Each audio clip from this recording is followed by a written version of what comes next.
बहुत सारा आदमी लोग आके खटखटाने लगा बहुत तेज़ से गेट। तो हम और मेरी बहन उठ गए। उठ के हम लोग जब खिड़की में देखे तो खिड़की को तोड़ दिया, और खिड़की को तोड़ के हम झाँके ना तो मेरा बाल पकड़ लिया, और बाल पकड़ के टानने लगा, अपने तरफ में को टानने लगा। ठीक है, तो मेरा प्राइवेट पार्ट्स को पकड़ने लगा। मतलब फिर उसके बाद हम जल्दी जल्दी अपना मतलब धक्का दे के उसको छुटाए। वहाँ पर कांच से मेरा गला में भी लग गया, हम छुटाए। मेरी बहन भी थी, बहुत चिल्ला रही थी, हम लोग बहुत डर गए थे। वो लोग बोल रहा था चलो अंदर घुसो, अंदर घुसो, अंदर घुसो। हमको ममता बनर्जी से गुहार लगाते हैं, प्रशासन से गुहार लगाते हैं कि मेरी बेटी की रक्षा कीजिए। हम माफ़ी मांग रहे हैं, बहुत परेशान हम, कभी आज तक मीडिया में नहीं आए। इस मजबूरी में हमको मीडिया में आनी पड़ा। मेरे शौहर की तकलीफ मुझे देखा नहीं जा रहा था, लेकिन फिर अब मेरी बेटी पर आ गया है, इसलिए बहुत परेशान है। बहुत परेशान हो गए हैं। हमको यहाँ से हमको भेजा दो कहीं, हम यहाँ नहीं रहेंगे, नहीं तो मेरा बच्चा लोग मारा जाएगा, हम मारा जाएंगे, बेमौत मारा जाएंगे। हम यहाँ नहीं रहेंगे, हमको कुछ नहीं करना। हमको हम प्रशासन से ममता बनर्जी से गुहार लगा रहे हैं कि हमको बंगाल छुड़वा के हमको भगा दो यहाँ से। हम यहाँ नहीं रहेंगे, हम यहाँ बेमौत मरना नहीं चाहते। फिर रहे हैं कि मार देंगे, शेरू को मार देंगे, चुन्नू को मार देंगे, इसको मार देंगे। आ रहा है, मशीन लेके आ रहा है, चावल लेके आ रहा है, आदमी लेके आ रहा है, फुटेज है, सब कुछ दिखलाया जा रहा है। फिर भी पुलिस मुख दर्शन बन के हम लोग को आश्वासन पे आश्वासन दे रहा है। हम आश्वासन सुनने के लिए हैं, लेकिन हम वही पुलिस से वही प्रशासन से गुहार लगा रहे हैं कि हमको आपका आश्वासन नहीं चाहिए, हमको आपका साथ नहीं रहना है। बच्चे का ऊपर भी हमला हो गया, मेरा बच्चे का साथ भी गलत करने की कोशिश किया वो लोग। आज हम इतना दिन से सब कुछ बर्दाश्त करते रहे, मार खाए, जुल्म बर्दाश्त किए, लेकिन मेरा बच्चा का ऊपर जो आज हुआ है ये हम बर्दाश्त नहीं करेंगे। या तो हम अपना जान दे देंगे या फिर हम यहाँ से यहाँ नहीं रहेंगे, हमको यहाँ से हटा दो बस। क्या कभी आपने सुना है कि बाप की दुश्मनी उसकी 14 साल की मासूम बेटी से निकाली जाए? जी हाँ, ये कोई मनगढ़ंत कहानी नहीं, ये कोलकाता के 28/1 गिरिबाबू लेन की सच्चाई है। वार्ड नंबर 44 की, जहां इमरानुल्ला उर्फ शेरू की 14 साल की बेटी पर सुबह के 4 से 5 बजे के बीच मोहम्मद वाहिद और उसके गुर्गों ने न सिर्फ हमला किया बल्कि उसकी इज्जत पर भी हाथ डालने की कोशिश की। गनीमत थी कि घर का गेट अंदर से लॉक था, वरना आज ये घटना कुछ और ही रूप ले सकती थी। लेकिन दोस्तों, ये कहानी आज की नहीं है। कुछ साल पहले इमरानुल्ला और उनके भाई अमनुल्ला उर्फ चुन्नू ने नशे के कारोबारियों के खिलाफ मोर्चा खोला था। इसका नतीजा क्या हुआ? मोहम्मद वाहिद और उसके साथियों ने अमनुल्ला पर दिन दहाड़े हमला किया। फिर वही आरोपी वाहिद और उसका गैंग ने रात के अंधेरे में इमरानुल्ला उर्फ शेरू पर भी हमला किया, और अब इस बार उनकी 14 साल की बच्ची पर हमला किया गया। अब सवाल उठता है, कब तक ऐसे अपराधी खुलेआम घूमते रहेंगे? आपको जानकर हैरानी होगी कि इस बार पीड़ित परिवार ने हिम्मत दिखाई और मोहम्मद वाहिद और उसके गैंग के खिलाफ FIR दर्ज करवाई। इसके तहत पॉक्सो एक्ट और अटेम्प्ट टू मर्डर की धाराओं में केस दर्ज किया गया है। इस हमले के पीछे केवल व्यक्तिगत दुश्मनी नहीं बल्कि समाज और देश के लिए खतरा भी है। इस अपराध के तहत ये साफ संकेत मिलते हैं कि ये केवल एक व्यक्तिगत हमला नहीं है बल्कि ये सुरक्षा और समाज के लिए खतरा है। इसके बावजूद सभी आरोपी अब भी फरार है। मोहम्मद वाहिद और उसके साथी अभी भी पुलिस की गिरफ्त से बाहर है।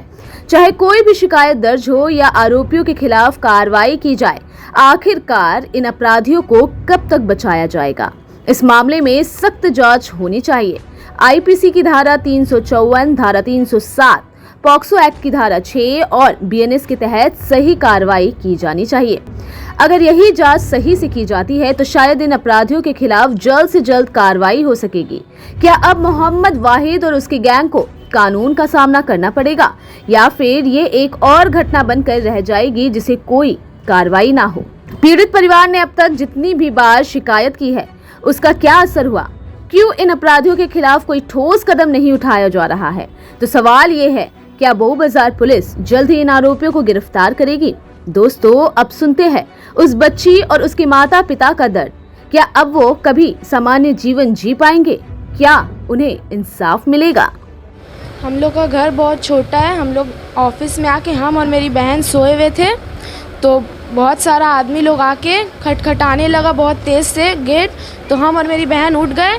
उठ के हम लोग जब खिड़की में देखे तो खिड़की को तोड़ दिया, और खिड़की को तोड़ के हम झाँके ना तो मेरा बाल पकड़ लिया, और बाल पकड़ के टानने लगा, अपने तरफ में को टानने लगा।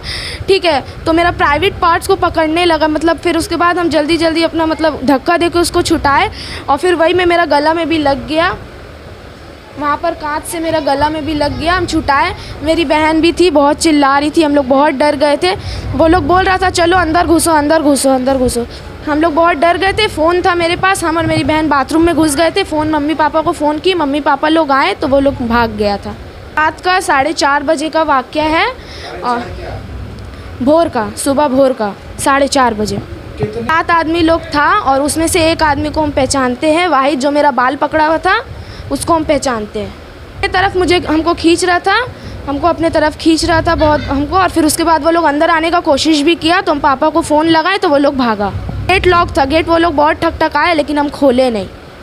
बोल रहा था कि इसको बाहर निकालो, बाहर निकालो, और बहुत गाली दे रहा था। मेरे पापा को भी गाली दे रहा था और एक लड़का को सिर्फ हम पहचानते, बाकी किसी को नहीं पहचानते। मेरा प्राइवेट पार्ट्स को छू रहा था वो, इसीलिए हमको समझ में आ गया कि वो गंदा करने की कोशिश कर रहा है, इसलिए हम बहुत उसको धक्का दे के छुटाए।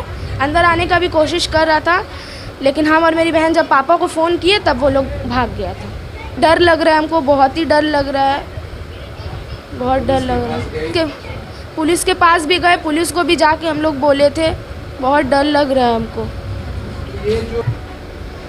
वाहिद था मेरे पापा लोग के साथ में भी, वो लोग बहुत किया हुआ है। मेरे चाचू का पैर काट दिया था वो लोग। हम क्या करें, मेरा पास ऑप्शन सिर्फ एक बच रहा है कि या तो इस शहर को छोड़ के चले जाएं या फिर अपना जान दे दें, क्योंकि एक ही आदमी ये सब घटना को वारदात दे रहा है, हम लोग के ही साथ कर रहा है और भी बस्ती वालों के साथ कर रहा है, खास करके हम लोग के साथ कर रहा है। मेरे भाई को चापड़ मार दिया, गाड़ी में बम मार दिया, थाना कंप्लेन करने गए, उस थाना का नीचे मार दिया। हम नाम कौन ये जो यहाँ का जो गुंडा लोग है, वाहिद, चोर है, गुंडा नहीं है, चोर है, जाहिद, चोर है, गुंडा। वाहिद, जाहिद, आबिद, ये लोग सब उसी परिवार का हिस्सा है। 4-5 लोग हैं। आप ही से क्या झगड़ा है आप लोग से? क्योंकि हम लोग यहाँ पे नहीं चाहते हैं कि कोई गंदगी हो, और वो लोग गंदगी करता है। यहाँ पे पत्ता बिक्री करता है, मेरा साला अपना ऑन साला को पत्ता खोर बना दिया। कब तक सहन करेगा आदमी। चलिए पत्ता खोर का बात था, उसको रोकने गया, मेरा भाई को चापड़ मार दिया। उसको कंप्लेंट करने गया थाना का नीचे, पुलिस से कोई डर नहीं, थाना का नीचे मार दिया। उसको वहाँ से करके आए, इधर बम मार दिया। डर का मारे खबर भेजाता फिर रहा है कि मार देंगे, शेरू को मार देंगे, चुन्नू को मार देंगे, इसको मार देंगे। आ रहा है, मशीन लेके आ रहा है, चापड़ लेके आ रहा है, आदमी लेके आ रहा है, फुटेज है, सब कुछ दिखलाया जा रहा है। फिर भी पुलिस मुख दर्शन बन के हम लोग को आश्वासन पे आश्वासन दे रहा है। हम आश्वासन सुनने के लिए हैं, लेकिन हम वही पुलिस से, वही प्रशासन से गुहार लगा रहे हैं कि हमको आपका आश्वासन नहीं चाहिए, हमको आपका साथ नहीं रहना है। जब आप मेरा सुरक्षा नहीं कर सक रहे, नहीं दे सक रहे, आप हमको यहाँ से हटाने का कोशिश कर दीजिए।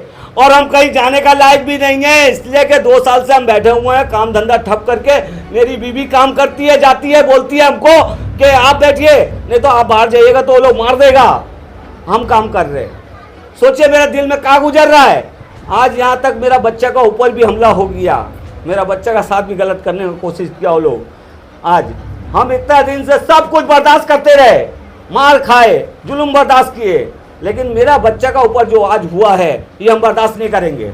या तो हम अपना जान दे देंगे या फिर हम यहाँ से यहाँ नहीं रहेंगे, हमको यहाँ से हटा दो बस। बेटी ऑफिस यहाँ पे सो के, घर थोड़ा प्रॉब्लम है, घर में छोटा घर है, इसलिए वो यहाँ पे सोई।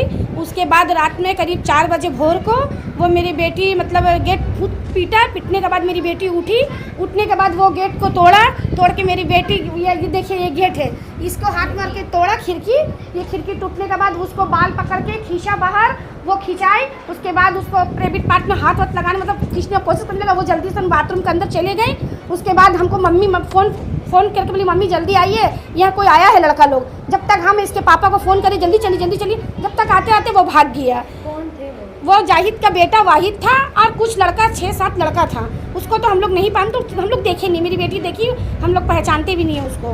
देखिए बहुत डरे हुए हैं, इसलिए बहुत दिन से मेरा मियाँ का, मेरा भैंसुर लोग का साथ मुसीबत पे मुसीबत उन लोग किए जा रहा है। कि आज कुछ ज़्यादा हो गया मेरी बेटी के साथ। हम प्रशासन से गुहार लगाते हैं कि मेरी बेटी का रक्षा कीजिए। मेरी बेटी 14 साल की है, उस अभी स्कूल पढ़ती है, गवर्नमेंट स्कूल, सेमो स्कूल, हाई स्कूल में पढ़ती है, 8 क्लास में। हम बहुत परेशान बने हुए, मेरी बेटी पर ये आफत आ गया, ये हमको सहन नहीं हो रहा है। इसलिए हम बहुत दिन से सहे कि मेरे हस्बैंड को हम रोक के रखे कि छोड़ दीजिए, कुछ मत कीजिए। हमारे बच्चे की मेरे मुंह देखिए, वो देख के खामोश रहे, लेकिन आज उनका भी सबर का बांध टूट गया। आज वो भी अब जीने नहीं चाहते, लगता है कि वो लगते मर जाएंगे। हमको ममता बनर्जी से गुहार लगाते हैं, संसद से गुहार लगाते हैं कि मेरी बेटी की रक्षा कीजिए। हम माफ़ी मांग रहे हैं, बहुत परेशान, कभी आज तक मीडिया में नहीं आए।